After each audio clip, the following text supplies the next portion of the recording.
Good morning, everyone, and welcome to this short presentation on the USA.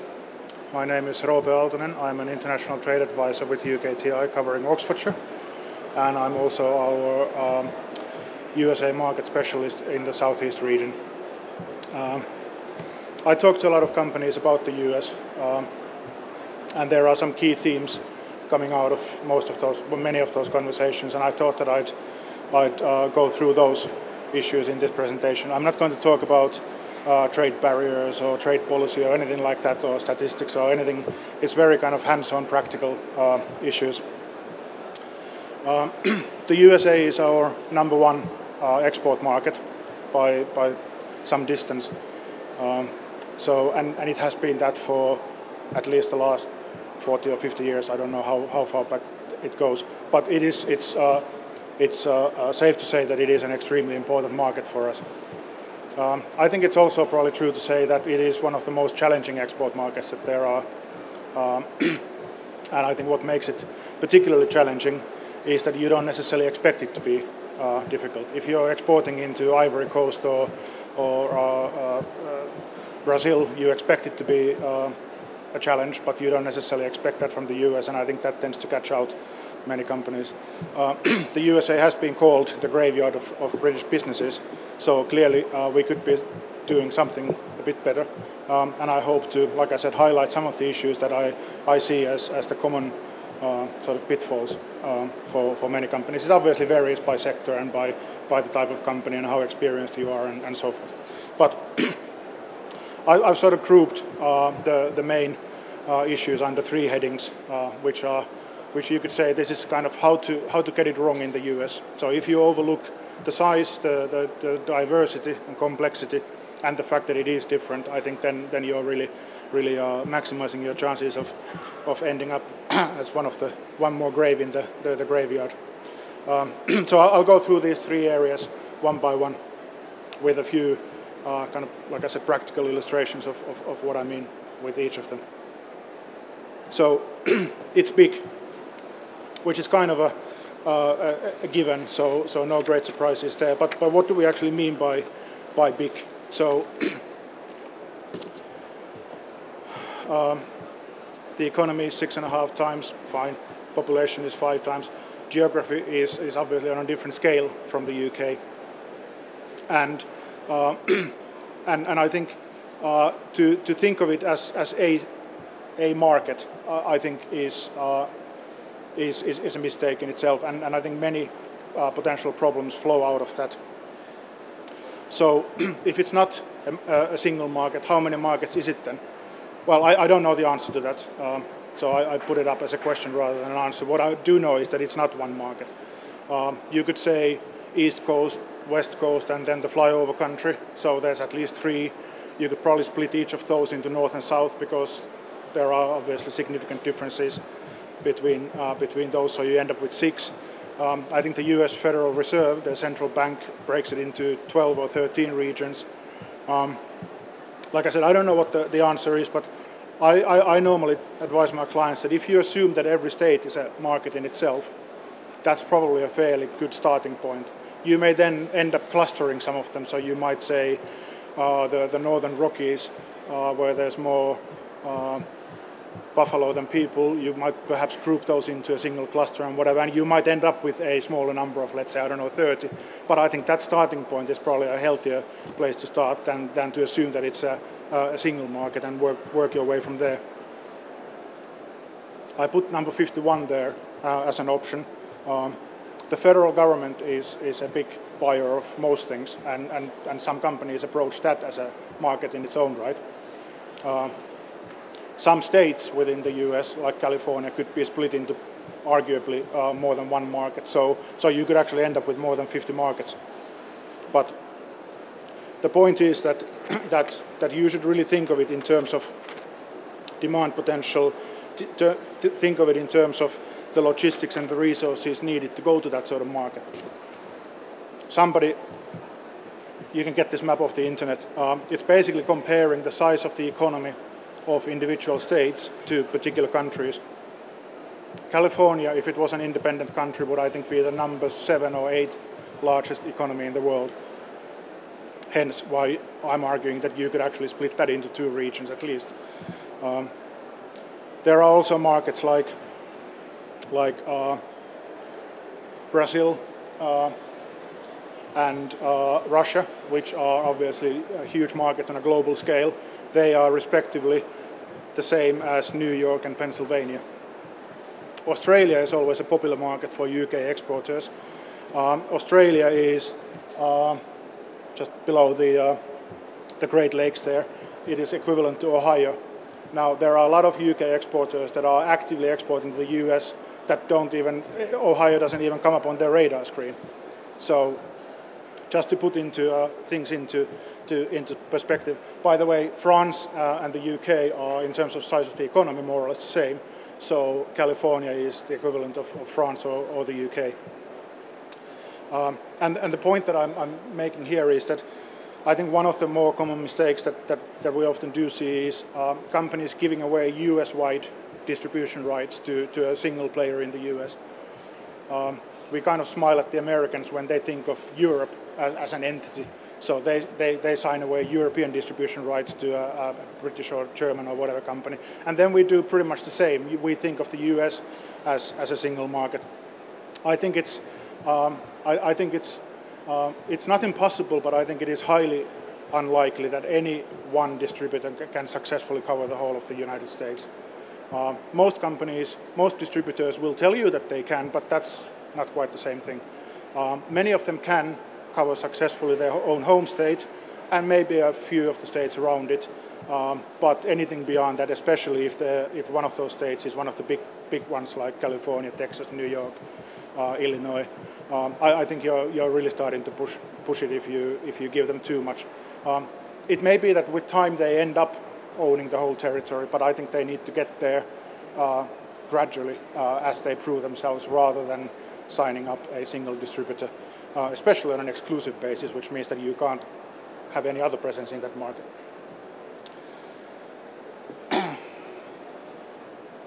So size is one thing.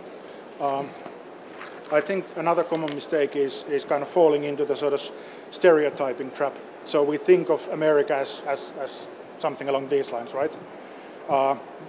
Americans themselves, Hollywood and what have you, they are very good at perpetuating these kind of stereotypes. But obviously it's a bit more complex than that. So the typical stereotypes are that Americans are ignorant and insular and yada yada yada. Whatever your favorite stereotype is, feel free to add it to the list. Just bear in mind, I don't know who it was, some clever person said, and I think this is very true, that whatever is true of America, the opposite is also true. So if Americans don't care about the environment, that may well be true for some Americans, but at the same time, California is leading the world in terms of automotive emissions and other kind of environmental standards. So within the same country, you get the two polar opposites. And given the size of the country, I think there is certainly room to look at beyond the kind of the easy stereotypes, which are kind of the lazy way to approach a market. So these are all 30-something males. Do you think that the San Francisco hippie and this guy with his light sidearm share a lot of values? So it is simply not possible that the entire country is only interested in football and junk food and all the rest of it. And I think when you're approaching the market as an exporter, you really need to think where geographically, where in socioeconomic terms, etc., do you get best traction for your product and service, and kind of build it from ground up with those sort of realities in mind. Going back to the earlier map that I showed, I think this is another common mistake that looking at things from this side of the pond, we don't always appreciate the regionality of the United States. So, like I said, it's very common for UK exporters to see the East Coast and the West Coast, and often they overlook completely the rest of the country. Whereas there are significant kind of clusters almost in every sector. Okay, some sectors like finance, the great majority of it takes place on Manhattan or even on Wall Street, but it doesn't mean that it's all there. There's plenty of it in Chicago, there's plenty of it in San Francisco, etc. But certainly for consumer products, which is I think what we're talking about today here at Spring Fair, there is demand virtually everywhere. It may come in slightly different shapes and sizes. It will have its regional kind of flavor, and that is very much the point, i.e. that there are regions, there are viable markets across the USA, but you do need to approach them differently. So the way you sell to people in Texas is probably going to be different from the way you sell to people in New York. They may both end up buying your product, but they may end up buying it slightly differently. You may be targeting a different niche in the market, or your sales and marketing arguments may be different, or all of the above. And kind of in a similar sort of vein, another thing that I think companies from outside of the US don't always appreciate is how layered the market is. So we are used to a single layer of legislation applying across the country in the UK. Obviously Scotland is an exception to some extent, but nevertheless, more or less whatever goes down here in England goes in Wales. In the US, it's not necessarily that. There is a layer of federal legislation, but then below that, every state has their own way of doing things. And for example, companies law and most business regulatory issues tend to be done at state level. So you're looking at 50 jurisdictions. And then some things like licensing and sales tax, for example, and whatever are either state or sub-state. So there are literally hundreds of sales tax jurisdictions in the US that you need to contend with. And then cutting across all this geographical stuff is then kind of this sort of special purpose things like school districts are their own thing, utility transport, energy, etc. These are layers of legislation that I've listed here, but I think the same goes for regulation, customs, culture, etc. So the point that I'm making is that the market is not homogeneous throughout. It is made up of vast regional differences. And then, like I said at the beginning, I think one of the more common mistakes is that because business looks very similar, or things in general look similar, there's Chicago skyline versus London skyline.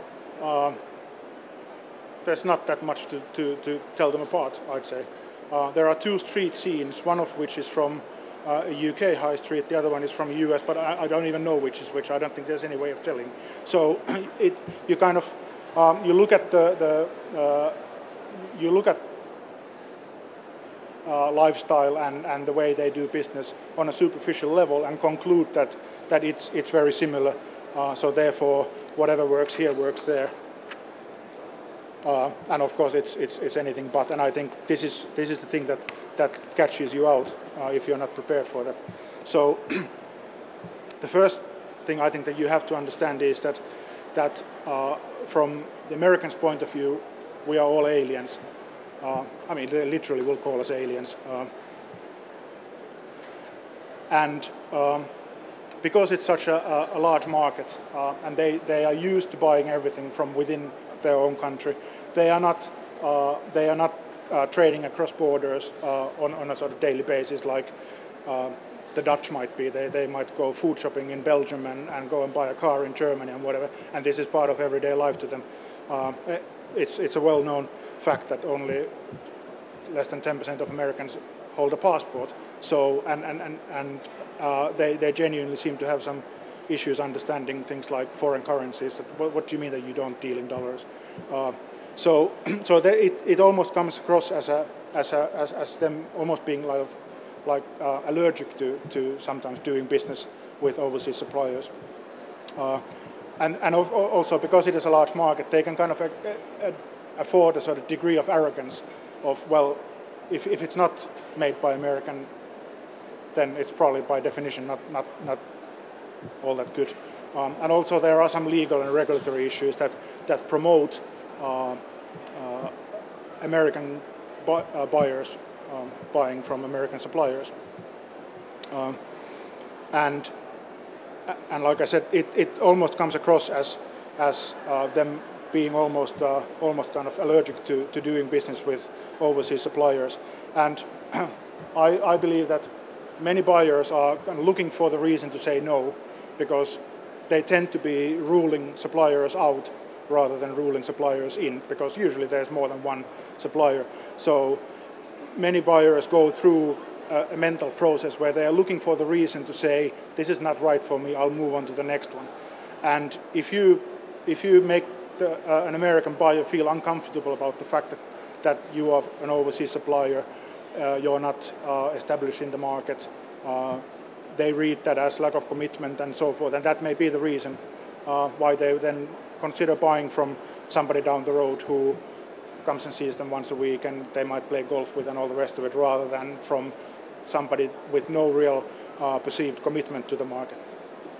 So therefore, I think on a kind of practical level, if you want to stand a chance or the best possible chance of selling in America, I think you need to come across as much a local player as possible. So unless part of your USP is that it's British design or British brand name or whatever, don't necessarily don't sort of bend over backwards to make yourself look like a foreign vendor. Try to kind of blend in and become a local player as much as possible. Try to speak to the customers in their own language, using idioms and terminology that they are familiar with rather than not. In terms of doing business, things like having a US bank account, having a US address, having a .com domain name rather than .co.uk or whatever, using US standards for paper sizes and measures and dates and times and all the rest of it. These are all little things which, when you add them all up, if every one of those little things makes people feel a bit uncomfortable, they will conclude that you really are an alien. I'm not saying that if you put all these things in place and you have a toll-free phone number and you have a mailing address in Houston or whatever, that in itself is going to sell your product. Of course it's not, but it's at least going to make it easier for you to sell your product or service, whatever it might be. The USA is, I think, for many reasons, a market that it's difficult to be half serious about it. It tends to be a place where if you want to go into the US market, you have to put sufficient resource and determination and investment and time and all those sort of good things into it. And if you're not willing to do that, then I think in some cases it's better to stay out completely. There are issues to do with product liability, etc., which are difficult to address on a kind of piecemeal basis. So you kind of have to crack that particular nut, and it will take some time and cost and so forth. And that kind of leads to this, what I said, that it's difficult to do it kind of half-heartedly. You either do it properly or you don't do it at all.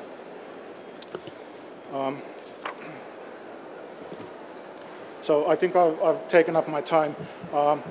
I said those were kind of the key themes that come out of the conversations that I have with my clients about the US market. There are in fact a couple of topics that are at least as common that come out of that, but I didn't even want to go in there now because they will take a presentation in their own right. One is product liability, which I think many non-US companies struggle with. Another one is whether you should or what are the pros and cons of incorporating a US subsidiary. This is often a conversation where I talk to my clients where at the outset they don't necessarily think even along those lines, and by the end of the conversation it's become almost not a question of can we afford to do it, but can we afford not to do it. It is more often than not the conclusion is that you do need to have some sort of presence on the ground in the US if you are really serious about it.